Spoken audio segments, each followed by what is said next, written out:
purposes for our lives and how your purposes get lived out in the life of the characters we see in Genesis. Help us to relate those instances into our lives. Amen.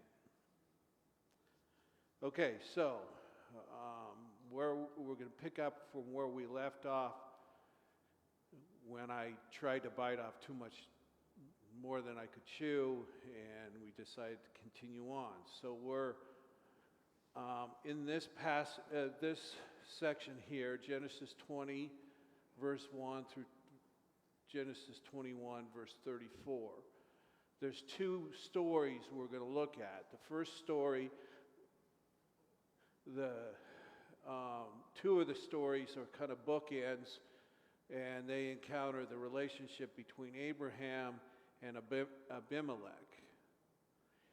In between those is the story of the birth of Isaac and how that gets related in the life of Ishmael and what that has to teach us.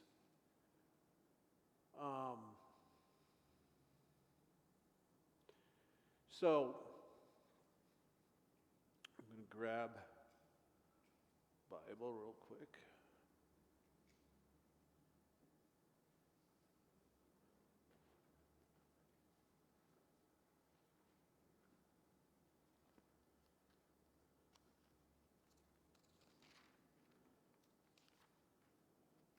Since we've been kind of 2 weeks away from this, I had to go back and look over my notes and say, okay, what was I trying to do here?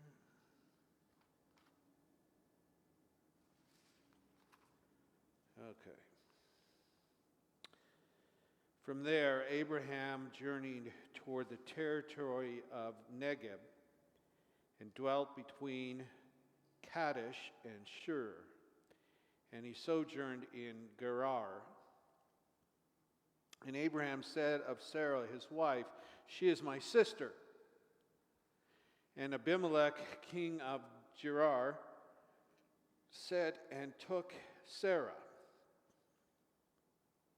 But God came to Abimelech in a dream by night and said to him, "Behold, you are a dead man because of the woman whom you have taken, for she is a man's wife." Now Abimelech had not approached her, so he said, "Lord, wilt thou slay an innocent people? Did he not say to me, she is my sister? And she herself said, he is my brother. In the integrity of my heart and in the innocence of my hands, I have done this." Then God said to him in the dream, "Yes, I know that you have done this in the integrity of your heart, and it was I who kept you from sinning against me. Therefore I did not let you touch her.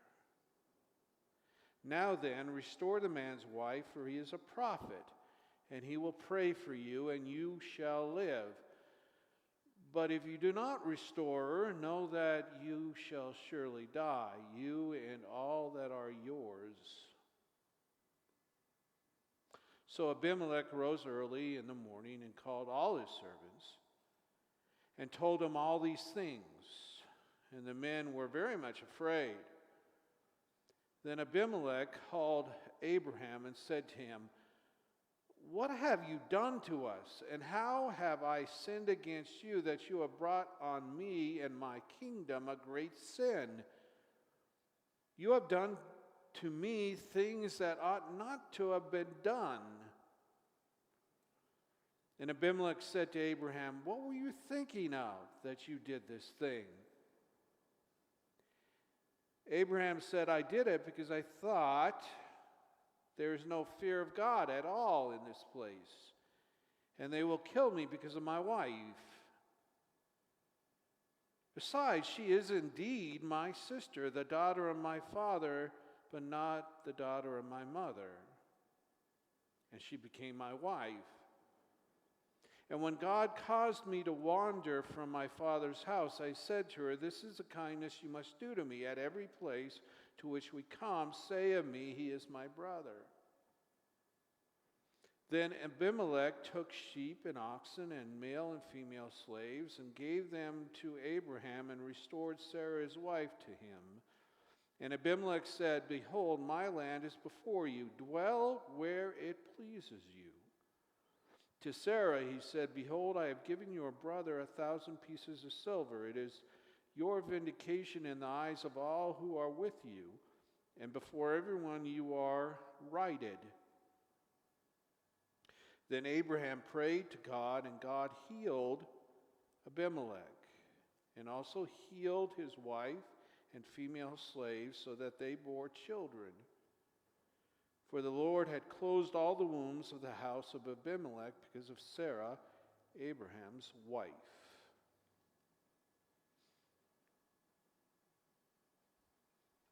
Have we heard this story before? In Egypt. Abraham's at it again, right? Every time he gets afraid of a new land, what does he do? He says to Sarah, tell him you're my sister. And then the king, or whoever takes her to be his wife, has to suffer the consequences. Here it is. Here the story, the difference between the story that we read earlier, where he did it in Egypt, and him doing it here is a little bit different. What makes it different is there's more detail, right? There's more of the story. There's more, instead of just, you told me she was your sister. She's not your sister. She's your wife. Okay, just get out of here. There's something more going on between Abraham and Abimelech. Abimelech calls Abraham out more deeply. So what are the reasons that Abraham gives for lying to Abimelech?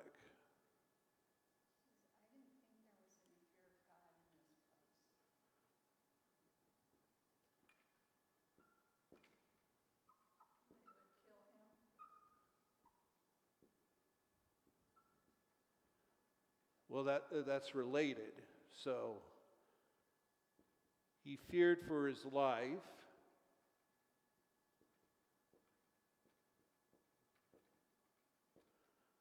Because he didn't think that the people there feared God. And because they didn't fear God, then his life was in danger. So Abraham saw that as related. Okay? So what's another reason? She truly is my sister. Yeah.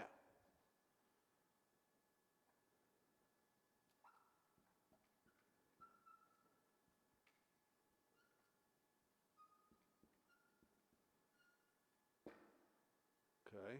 So he's saying, I wasn't really lying. Technically, I wasn't lying. She is my sister. I just didn't tell you she was my wife, too. Okay? What's the last one?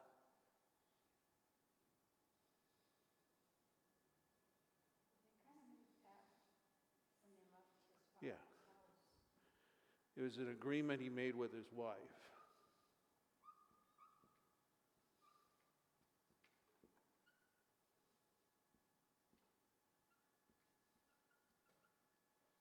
Okay.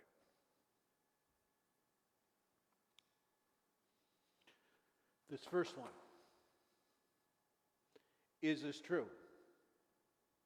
Did he have reason to fear that there was no God in that place? That there was no fear of God in that place? Perhaps he didn't know one way or the other.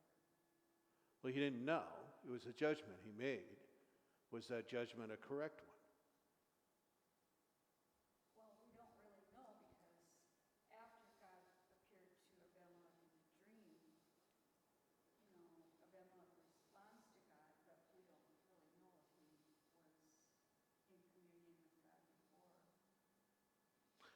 But the fact that he responded did show that he did have fear of God. Well, if God spoke to me and told me I'd die if I didn't, maybe I would have a new fear. Well, I mean, it was in a dream, right? He could have just said, this is a weird dream, and gone on, right?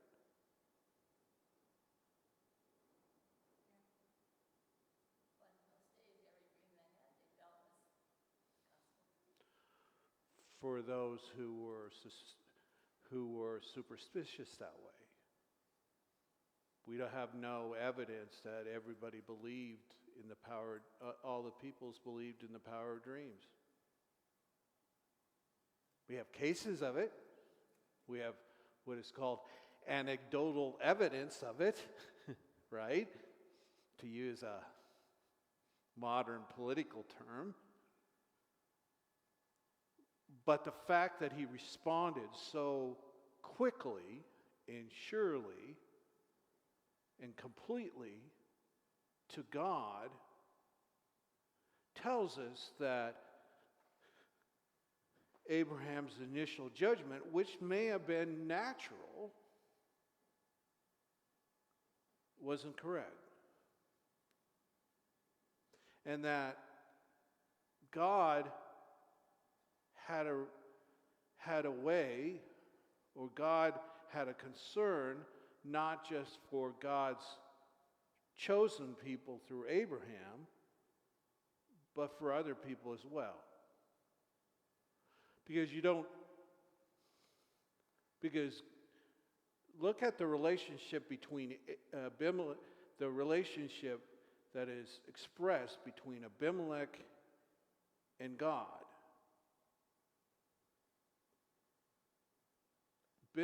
God is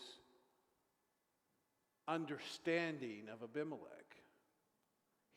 It's not a judgmental, it's not a harsh God. Yes, the initial thing is, I'm going to kill you because of what you did.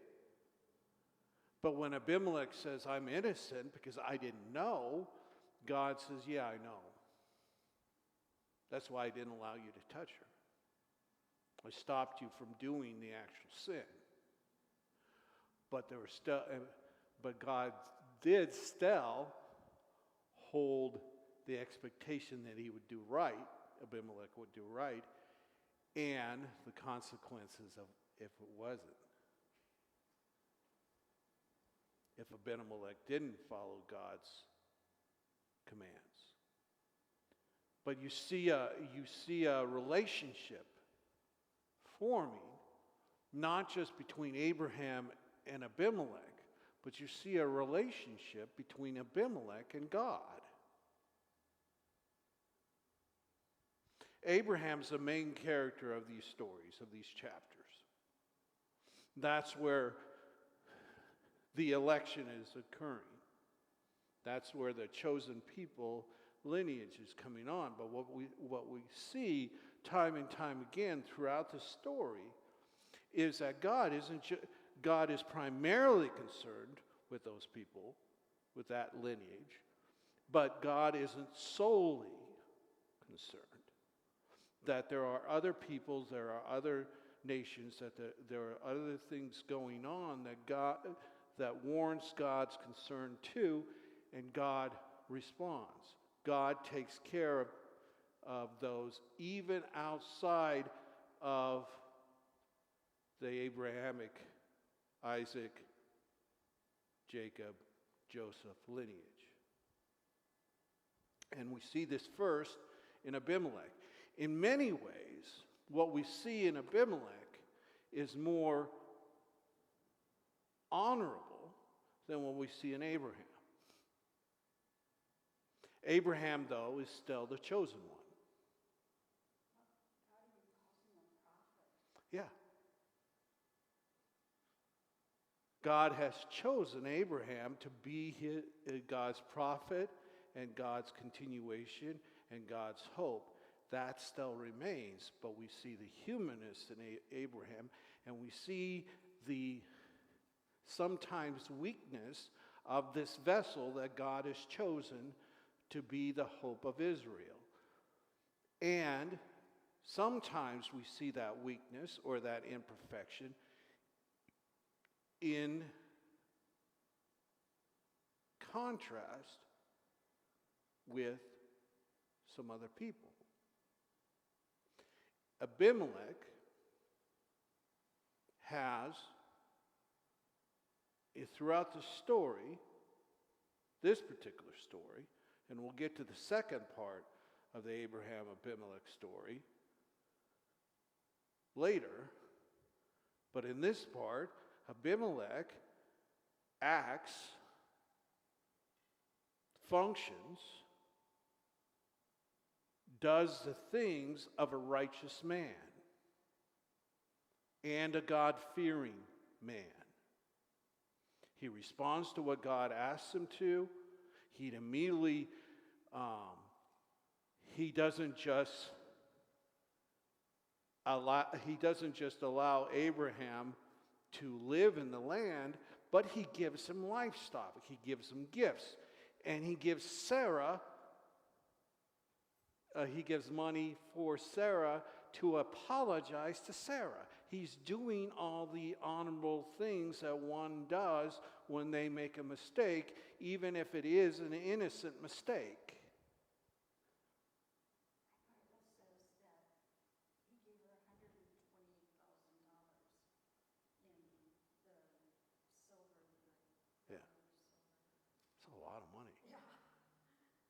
So he was obviously wealthy. He was also obviously powerful. Abraham was a sojourner.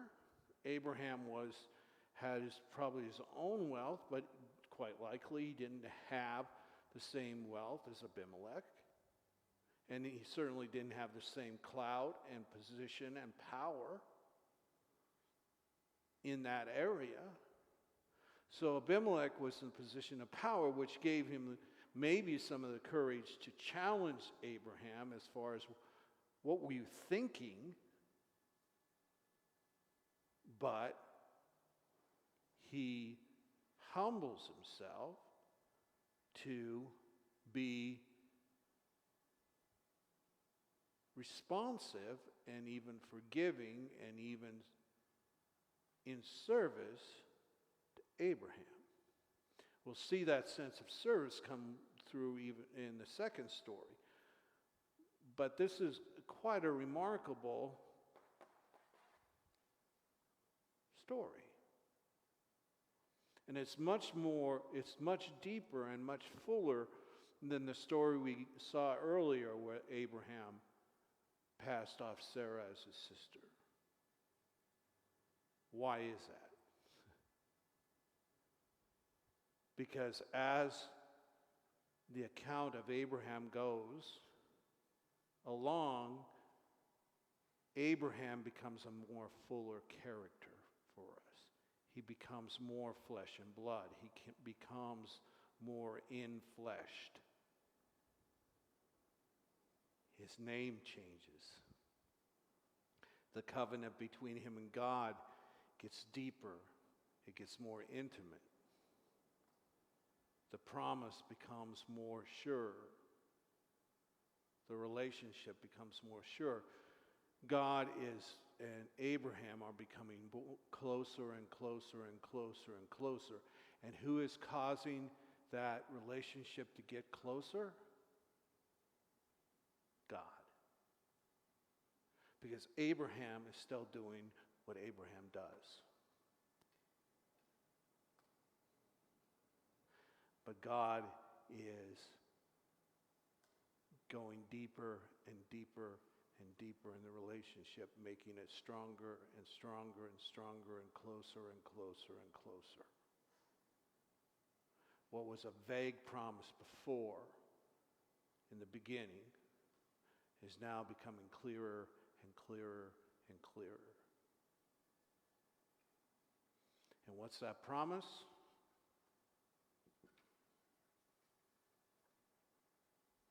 Here. How's that for a segue, huh? Isaac and Ishmael. I'm probably going to come back to this slide, Sheila. So, the Lord visited Sarah as he had said, and the Lord did to Sarah as he had promised. And Sarah conceived and bore Abraham a son in his old age, at the time of which God had spoken to him. Abraham called the name of his son who was born to him, whom Sarah bore him, Isaac. And Abraham circumcised his son when he was 8 days old, as God had commanded him. Abraham was 100 years old when his son Isaac was born to him, and Sarah said, God has made laughter for me. Everyone who hears will laugh over me. And she said, who would have said to Abraham that Sarah would suckle children? Yet I have borne a son in his old age. A little side note, Isaac means he laughs. So we see the laughter of Sarah that we encountered earlier now being part of Isaac's identity. Because the thought of Sarah having a child at her age who had been barren her whole life was a laughable thing in what everybody considered reality.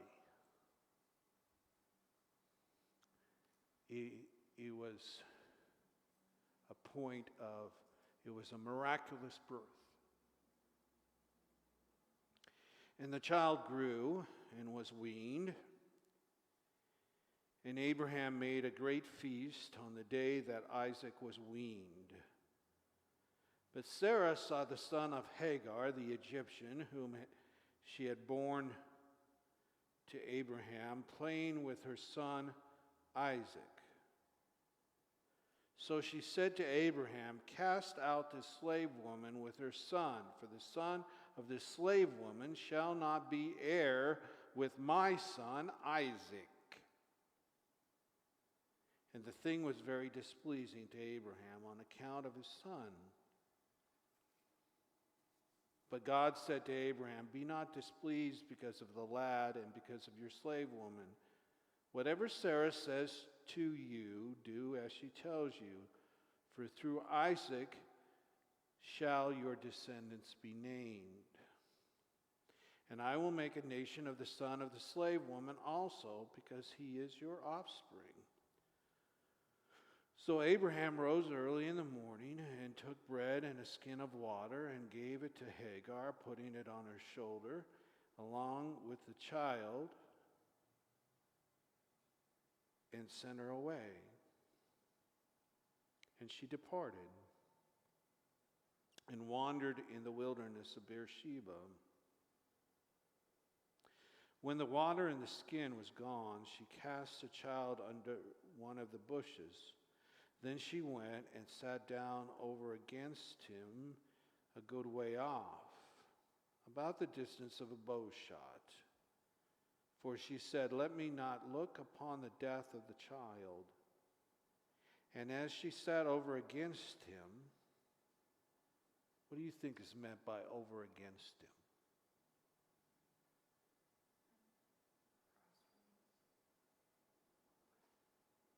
She's sitting the same, but she's a distance.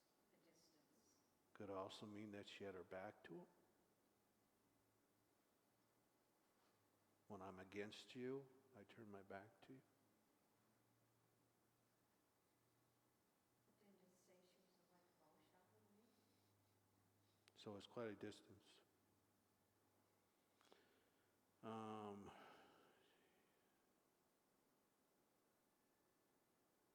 And as she sat over against him, the child lifted up his voice and wept.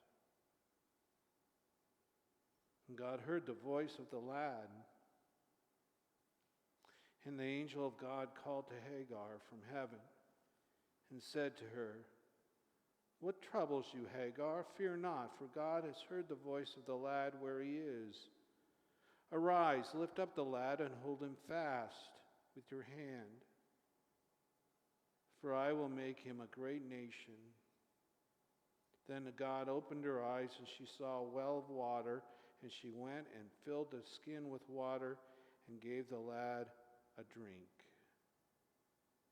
And God was with the lad, and he grew up. He lived in the wilderness and became an expert with the bow.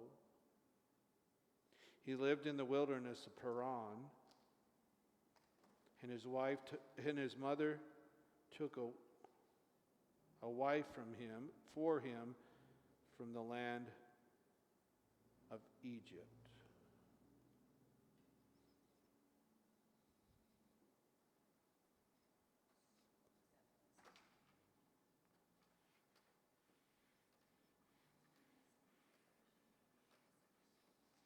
So here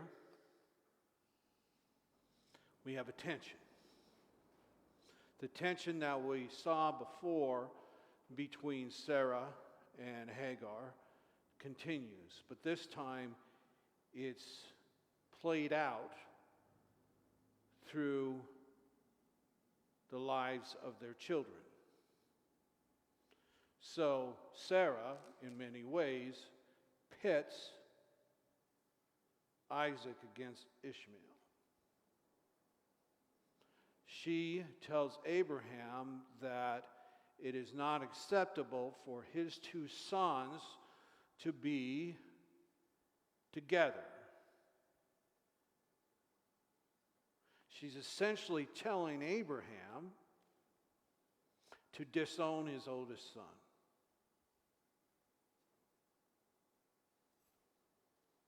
Abraham is upset by this.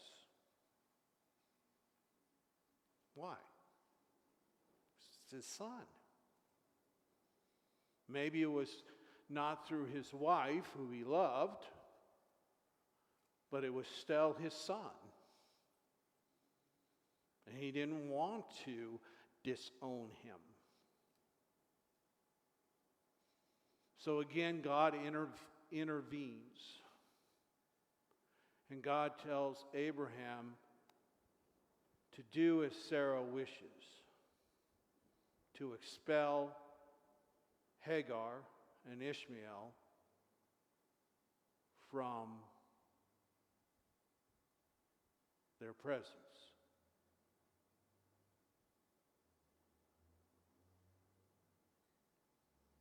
But what God assures Abraham is that he will take care of Ishmael. So that there is a commitment by God to Ishmael. So what we see between these two, between Isaac and Ishmael, is the difference between, is what Brueggemann in the text said, between the elect and the treasured.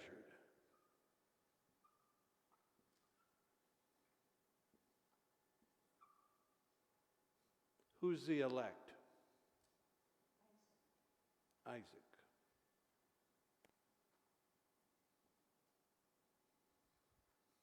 Who's the treasured? Ishmael. Now that seems odd, doesn't it? How is Ishmael treasured? He's expelled. He's treasured because God is paying special attention to him on the outside of the normal protection. That there are special feelings for Ishmael.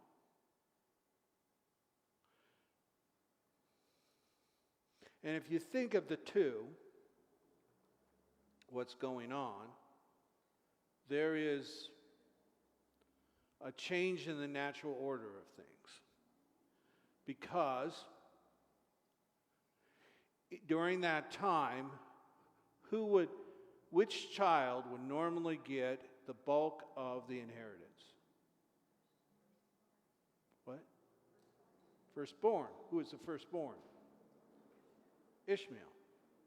So by all society rules, Ishmael should be the one who takes over after Abraham, who gets all the spoils, gets all the control of the tribe, the clan, everything. But that's not the case here. Because Ishmael wasn't born of the woman that was God had promised the nation through. So Ishmael is denied his rightful place.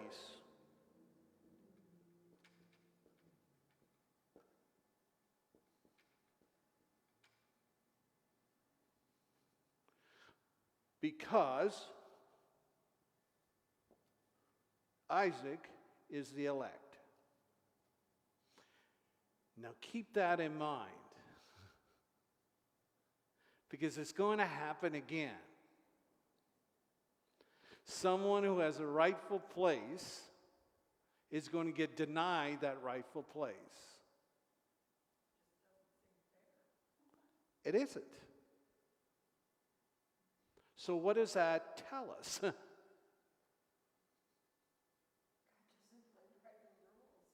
Right. Exactly. God doesn't play by the rules we set on society. Right?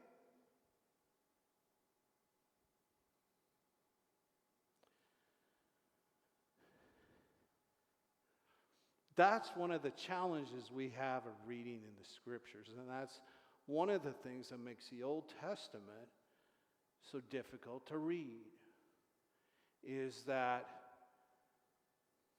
throughout the stories of the Old Testament, we have our traditional assumptions questioned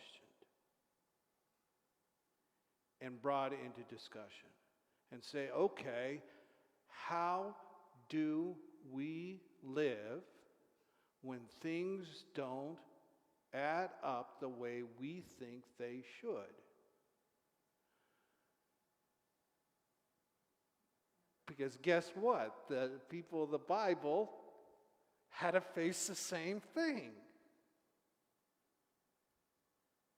No doubt, Hagar was resentful, primarily probably of Sarah, but probably of Abraham too, and maybe of God. And there's a part of her that we can understand where that resentment can come from. Because she didn't do anything wrong.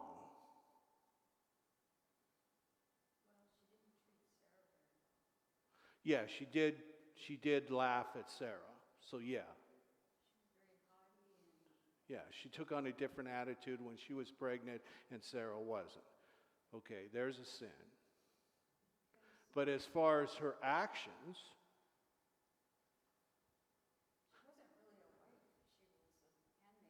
she was a servant. So she didn't have control. Right? She didn't have control of whether or not she was going to sleep with Abraham and bear a child. It wasn't her choice. She had no choice in the matter. And she had no choice of whether or not she was going to stay there.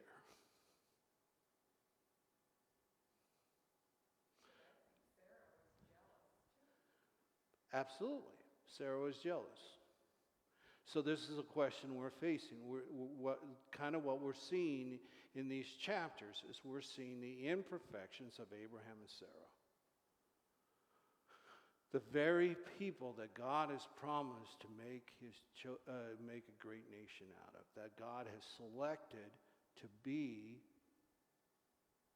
the ones that usher in the nation of Israel. What we see time and time again is that God chooses sometimes the most unworthy to do what God intends in the world. Time and time again, we see people who are weak and imperfect,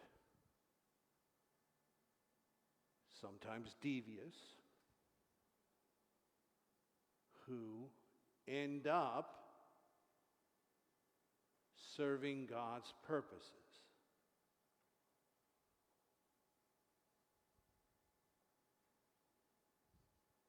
which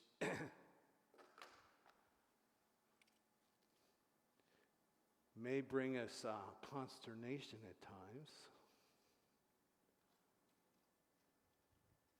because we're going, really, God? You're going to choose them? But it also can be liberating, because we can realize that we don't have to be perfect in order to serve God's purposes in this world. And we don't have to be righteous all the time. We strive to be. We want to be. We're called to be. But we're also human beings. And we're human beings like Sarah, who sometimes can experience jealousy. Like Abraham, who can sometimes let his fears take over and use his wife to get out of trouble. Who, like Sarah, can, in the middle of the wilderness, just give up. And because she doesn't see any hope.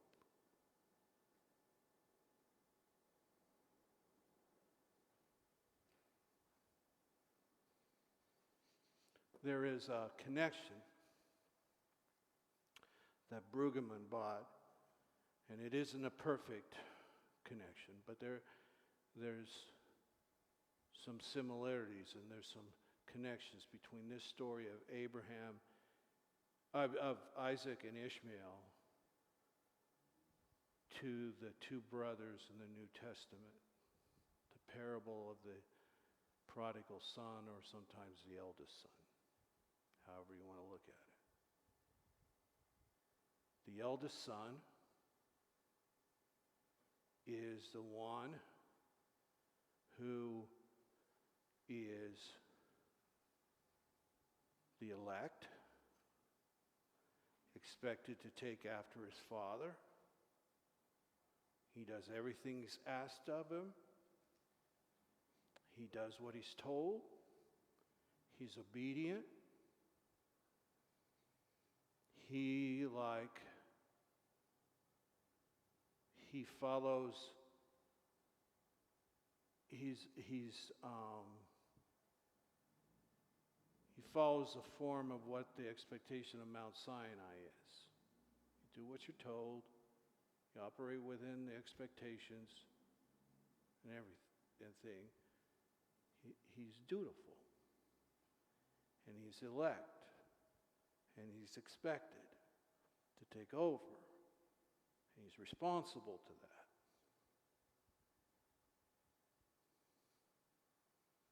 And the younger son is gifted with this treasure and just plays with it. And when he comes home, he's treasured and he's welcomed. And the older son says, "But that isn't fair. I did everything I was supposed to do." And he took everything for granted and threw it away. And he gets celebrated? Come on. And what's the message? What's the message of the father to the eldest son? I love you both. What do you expect me to do? The younger son, I thought he was dead, and he's alive. Am I supposed to just pretend that he's dead and throw him back out again? What do you want me to do? And just because I care for him, just because I want to celebrate that he's not dead, doesn't mean that I love you any less. You have everything you want. You have anything you want. Because you're my son, and you're the elect.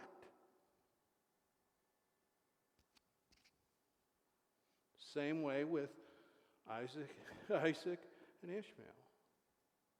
Ishmael did everything he was supposed to do. Isaac is the one that's treasured. So that kind of gets flipped, doesn't it? Isaac is the one that's celebrated.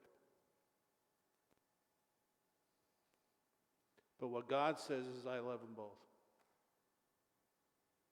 And no, they can't live together. And yes, this is the one that's going to be the lineage that I choose. But he's going to be a strong nation. Because I love him too. I just love him in a different way. I just love him.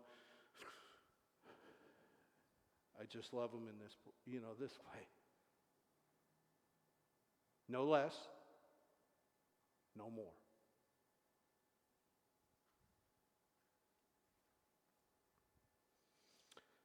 So that's the interlude between Abraham and Abimelech. So now we return back to Abraham and Abimelech. And this second story is a little bit more understandable.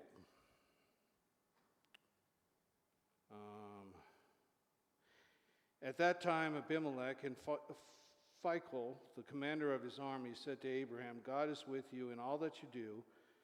Now, therefore, swear to me here by God that you will not deal falsely with me or with my offspring or with my posterity, but as I have dealt loyally with you, you will deal with me and with the land where you have sojourned. And Abraham said, I will swear. When Abraham complained to Abimelech about a well of water which Abimelech's servants had seized, Abimelech said, I do not know who has done this thing. You did not tell me, and I have not heard of it until today. So Abraham took sheep and oxen and gave them to Abimelech, and the two men made a covenant. Abraham set 7 ewe lambs of the flock apart. And Abimelech said to Abraham, what is the meaning of these 7 ewe lambs which you have set apart? He said, these 7 ewe lambs you will take from my hand, that you may be a witness for me that I dug this well. Therefore that place was called Beersheba, because there both of them swore an oath. So they made a covenant at Beersheba. Then Abimelech and Phicol, the commander of his army, rose up and returned to the land of the Philistines. Abraham planted a tamarisk tree in Beersheba and called there on the name of the Lord, the everlasting God. And Abraham sojourned many days in the land of the Philistines.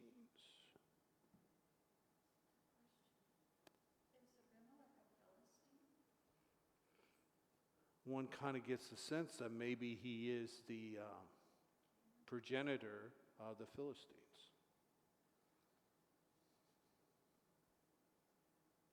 Which, if you go back to the genealogy, you can kind of trace some of that too.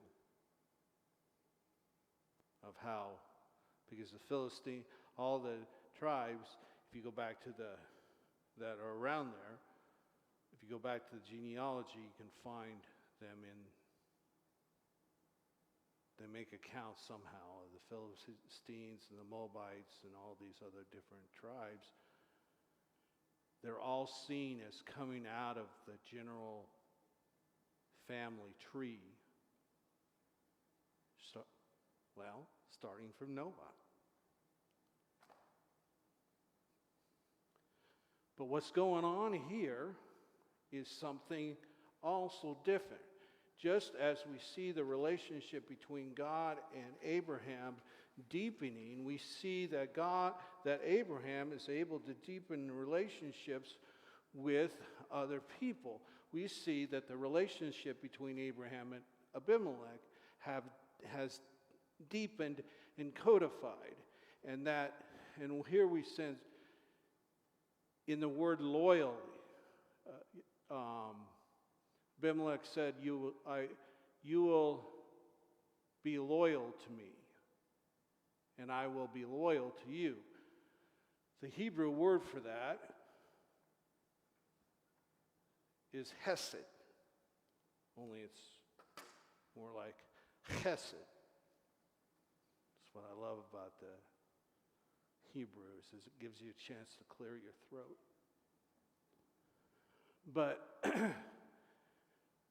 this means kindness, it means mercy, it means respect, it means loyalty, it means regard.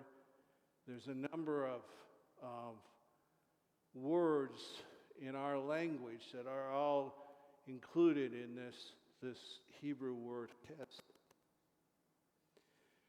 And what we see here is that chesed, in this sense, is one of mutual loyalty.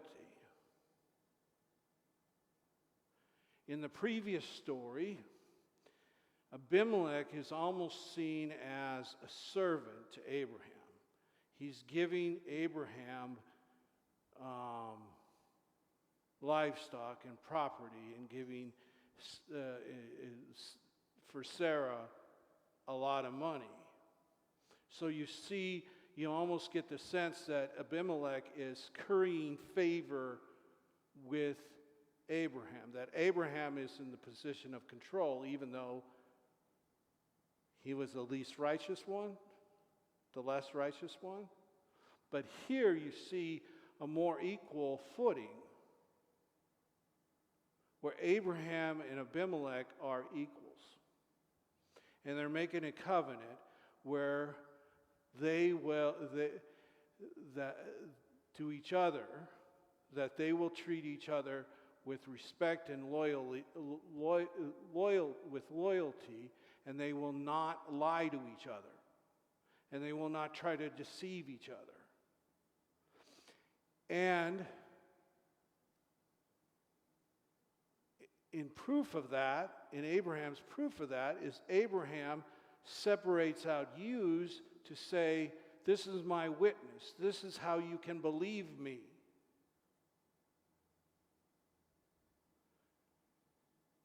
So there is a change in Abraham that's going on. So what you see in the book of Genesis as we go along is that the characters, again, are becoming fuller, more defined. And we see the nature of who they are as full human beings. We start to see them as in three-dimensional terms. We see them with their flaws as well as with their assets or their positive characteristics. We see them good, bad, and ugly, right? We see everything about them. They become a full sense. This is where the whole thing that I'm trying to work through in my D-Min program is, this is where what I am interpreting this as is that as we see these characters become fuller and fuller, what we're really seeing is the incarnation of God into us, into humankind, becoming fuller and fuller and fuller. That as they grow in faith, the Holy Spirit, the Spirit of God, becomes more and more alive in them. And the divine nature becomes more and more incarnate in them, and it inhabits them in a deeper and deeper way. They're still human beings. They're still imperfect. The process is still there, but they're growing. They're maturing in their faith. Abraham is learning that maybe it's not a good idea when you go into a foreign land to tell the leader of the land that your wife is your sister.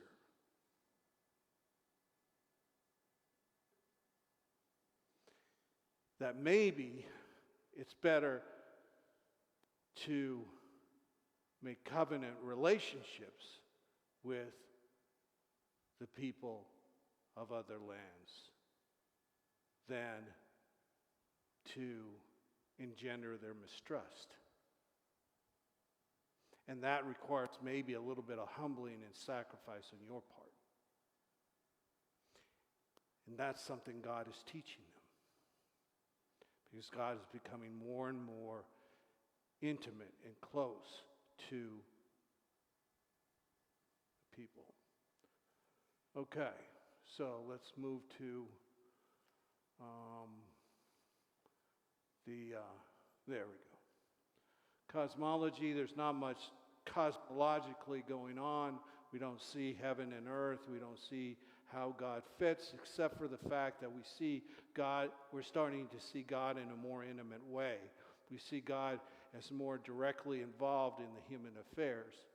Eschatology of what happens to us when we die or what in the end times, we see that in the sense that God does interfere in the life of people, and what seems to be a sure end or what seems to be an end, whether it be Sarah's barrenness or Abimelech innocently betraying God, the end that God intervenes to make that ending not final, to step in for salvation. Ethics, we see a lot of ethics going on, whether it's the ethics of Sarah and her jealousy and causing Abraham to expel Hagar and Ishmael, whether it's Abraham's continued habit of using his wife as a shield. There's numerous ethical questions that come on, and the basic ethics become, okay, who are the basic ethical question becomes, what is the center of your concern? What is it that is determining your ethics in a situation? Is it your own survival or in your own interests, or is it God's? And in both Abraham and Sarah's case, it was their own interest, their own feelings that determined their actions or their attitudes. It wasn't God. It wasn't their focus on God. And finally, epistemology, or how do we know what is true? What is true is when we have those ethics right, when we are truly asking that question of what does God want in this situation? Not what I want. What does God want in this situation? So the critical themes is the changing nature of human and divine relationships. We see them deepening, and that is the goal of what I believe to be a life of faith, is deepening that relationship. But always, and what makes that more complicated is there's always a tension between promise and practicality. Very often what happens to us is that the practical difficulties or challenges of the situation can sometimes blind us to the promise that we have been given. We start to disbelieve the promise. God had promised Abraham and Sarah to make of them a great nation, and throughout their relationship with God, they, for practical reasons, what they see as practical reasons, disbelieved the promised. Whether it was bringing Hagar into the whole situation in the first place, or whether it was then removing her, whether it was pretending that they weren't husband and wife. They allowed their practical needs to supersede the promise that God had given them. And that, I believe, is probably the most relatable part of the stories, is how often our trust and our belief in God is diluted or sometimes affected by what we see as our immediate practical needs at the time.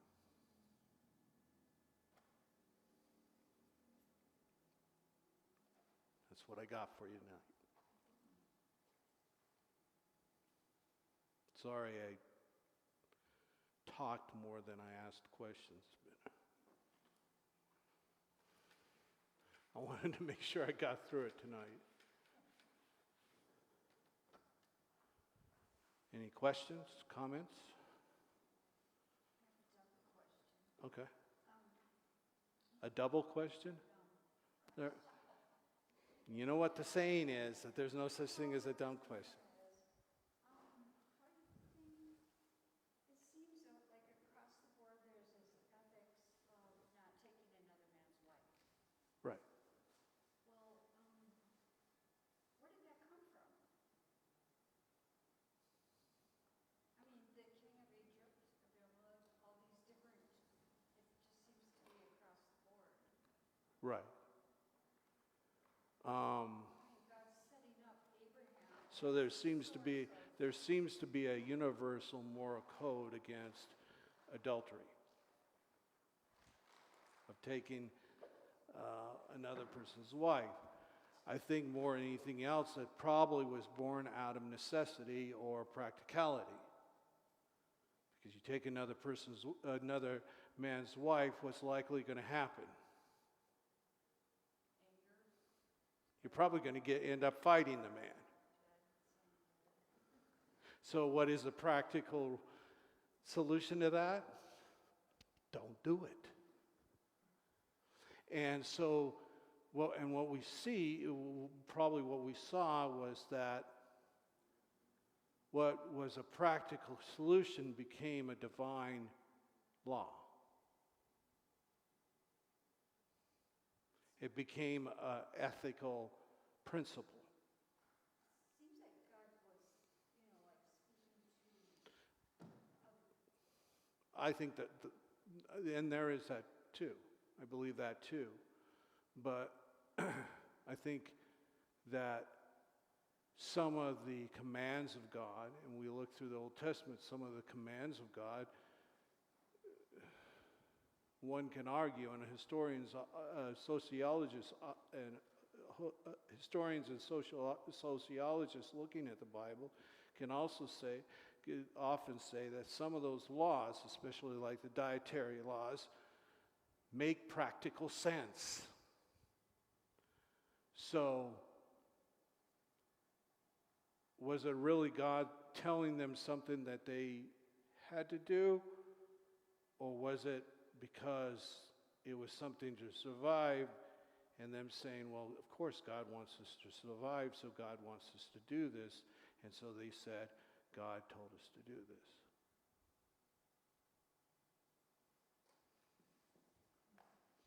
Because, for example,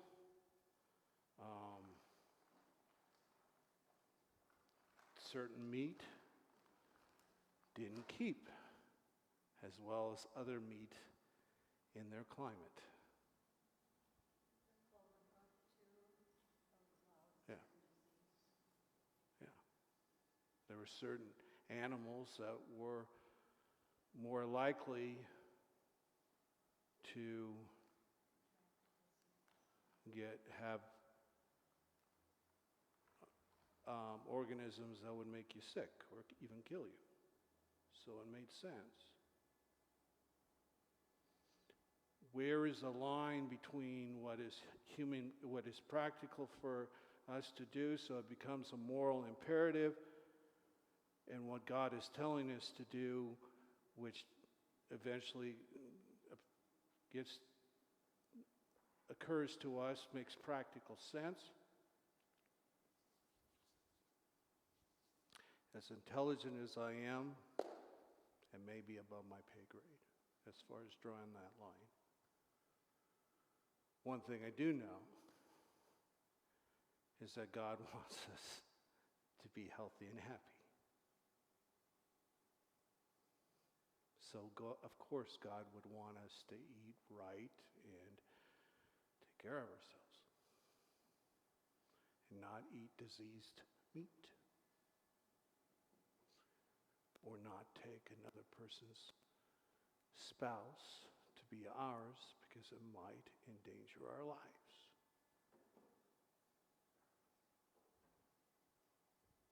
So we live to be 95.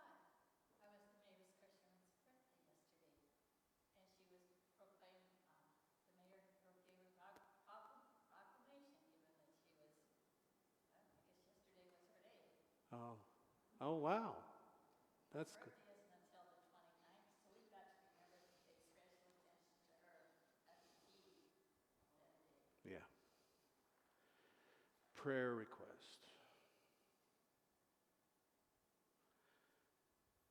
Things have become very serious for Dick Beale. It's a lot.